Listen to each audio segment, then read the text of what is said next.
How long does humanity have left? The Doomsday Clock says we're 90 seconds away from midnight after atomic scientists kept the predicted points of the world's annihilation, as they did last year, as close to midnight as ever before. But what does that really mean? And where did the concept of the Doomsday Clock even come from? The Doomsday Clock is a symbolic timepiece showing how close the world is to ending. Midnight marks the theoretical point of annihilation. Every year, scientists move the hands of the clock closer to or further away from midnight, based on their reading of existential threats at that time. Cambridge University's expert on existential threat, Paul Ingram, explains.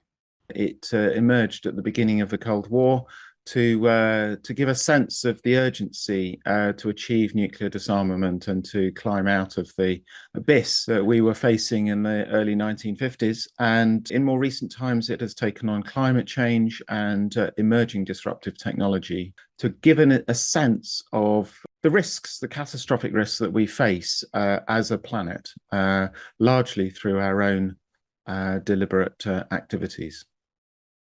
Albert Einstein was among a group of atomic scientists who created the clock back in 1947. These days, a Chicago-based NGO called the Bulletin of Atomic Scientists updates the time annually.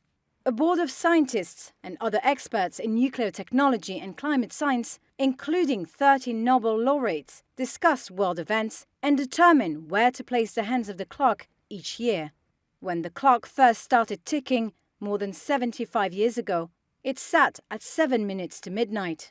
In 1991, the clock was the furthest it has ever been from Doomsday at 17 minutes.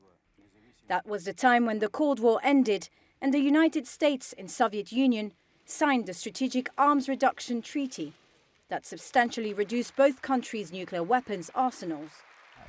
If we maintain an addiction to competition and to conflict as a way of managing our social interactions and our interactions with the ecosystems, we will perish. I think as the threats get larger and that we become more aware and we understand them better, there is hope. I think that we do change our practices and the way we think and approach these things.